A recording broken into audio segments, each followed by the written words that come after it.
All right, so today what we're going to be doing is we are going to take a look at graphing y is equal to negative 1/4 x squared. This will be our last video for section 8.1, as it is intended to pull everything that we've learned together so far. We're going to be looking at a lot of different aspects of parabolas, and we'll just see how it all works with the parabola negative 1/4 x squared.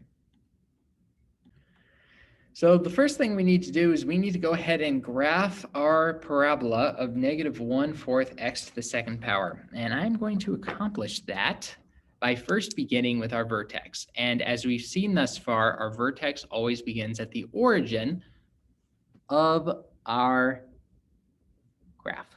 So that's the first point. That's the point 0, 0.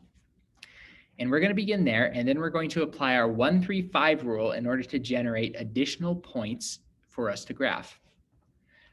So we have our 1, our 3, and our 5. And using another color, let me pull that down a little bit so you can see the 1, 3, and 5, we're going to apply our rule. So we're going to multiply the 1, 3, and the 5 by our negative 1/4. So we multiply by negative 1/4, we multiply by negative 1/4, and we multiply it by negative 1/4. 1 times negative 1/4 is conveniently just negative 1 divided by 4. 3 times negative 1/4 is negative 3 divided by 4, and 5 divided by negative 1/4 is negative 5 divided by 4.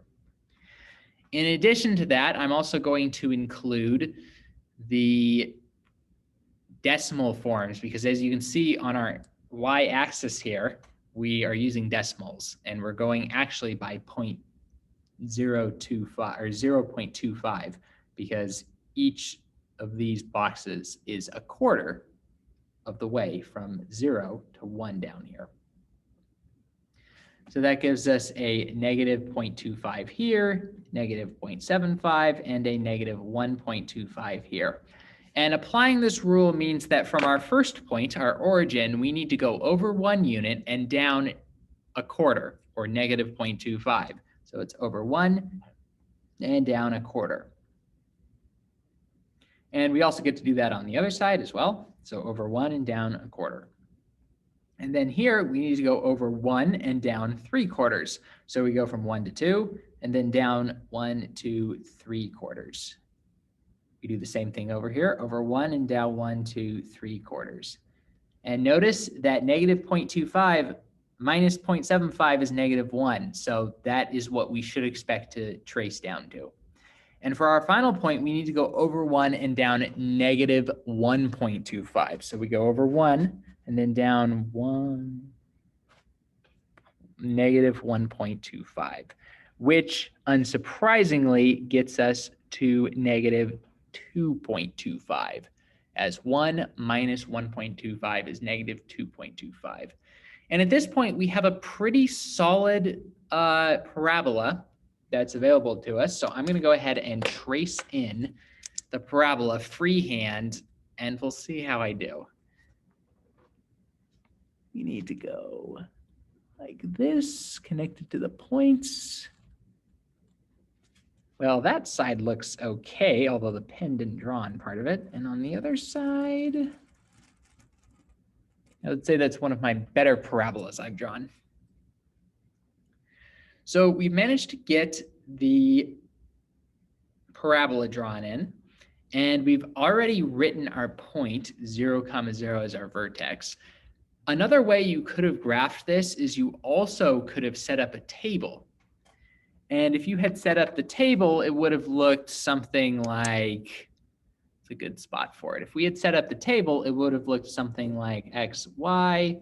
We would have had negative 3, negative 2, negative 1, 0, 1, 2, 3. If you had preferred to do it this way and just plug each of these points into our equation, you could have done that. But that would have just given us the negative 2.25, negative 1, negative 0.25, 0, negative 0.25, negative 1, negative 2.25. All the same points that we ended up charting. It would have just been an alternate way of do it by plugging in the x and then solving for the y. If that's the way that you prefer to do it, then I'd encourage you to use a table instead. They'll both ultimately get you there. And if you're utilizing the axis of symmetry, you only need to actually get the 0, 1, 2, and 3, and then project them over the axis to find the other points. But regardless, once we've reached this point, one thing we can do is we can talk about our vertex. And our vertex, if we look at this parabola, is our 0, 0 right here, the origin. Not only is it at 0, 0, but if we look at it, our vertex is actually the highest point in the parabola. And the highest point in the parabola is what is known as the maximum.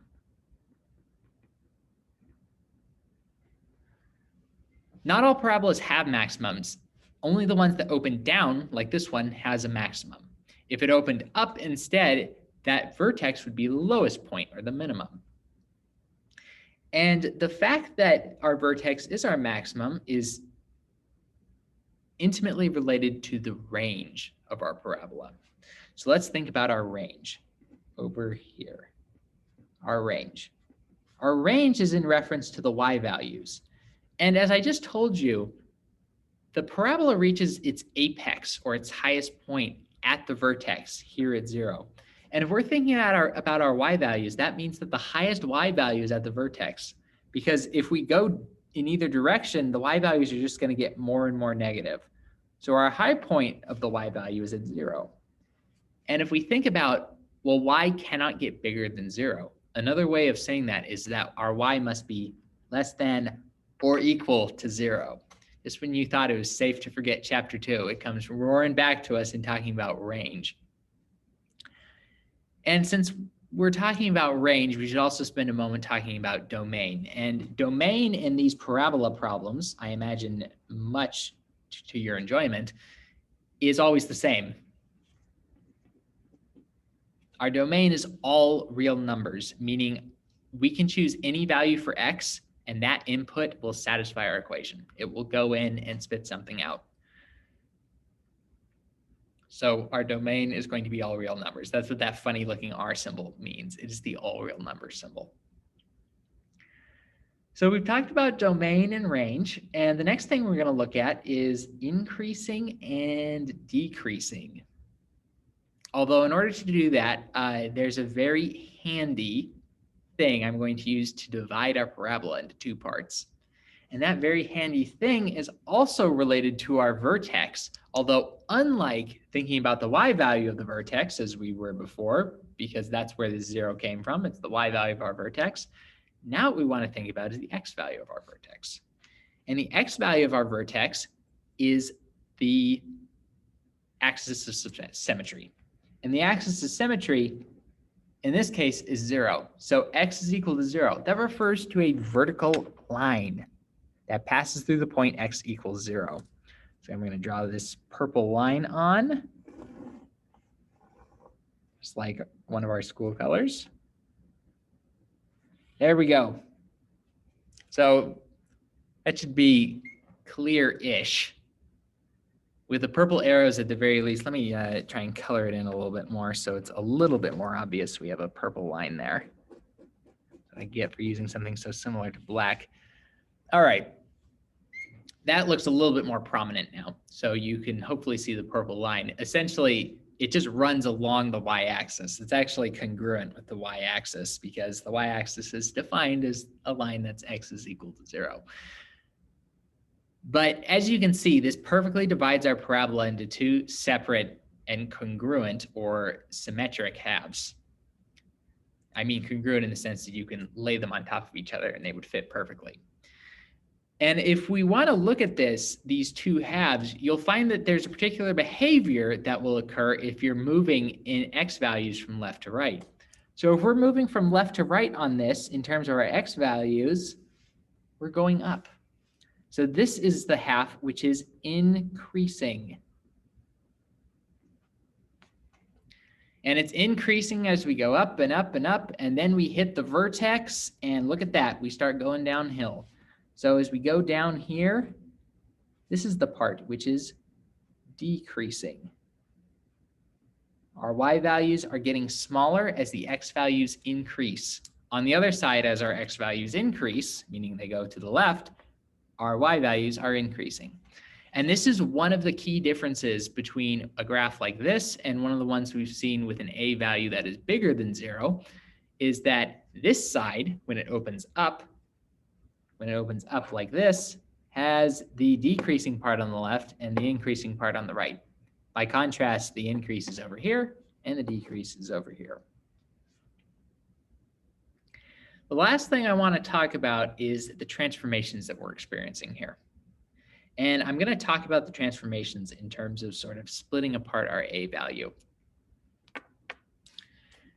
So the first part of the transformation is the 1/4. And the 1/4 causes a vertical shrink.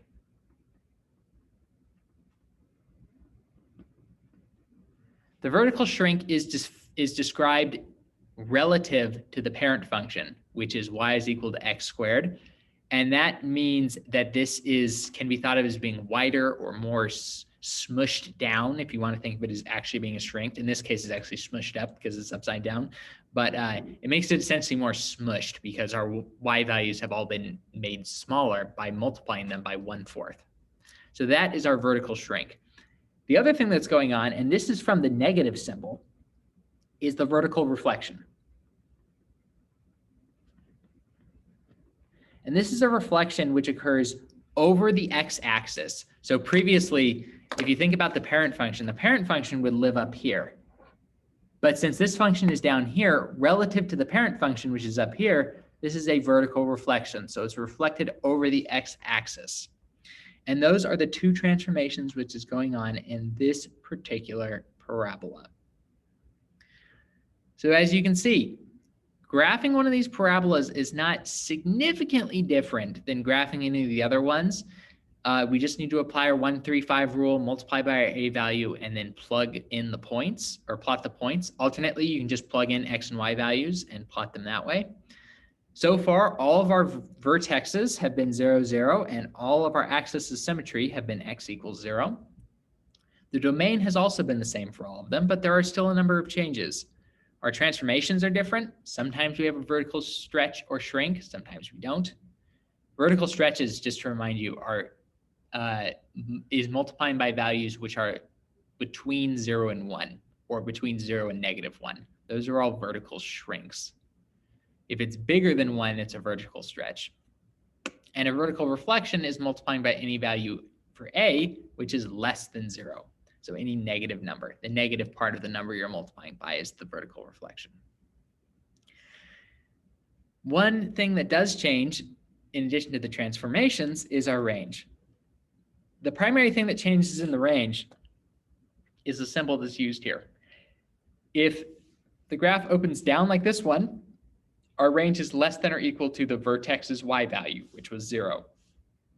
If the graph is greater than or equal, if the graph opens up, then we use the greater than or equal to symbol, although we still use the y value of the vertex, which was also 0. In addition to that, as I talked about earlier, the increasing and decreasing swap sides depending on whether or not it opens up or down.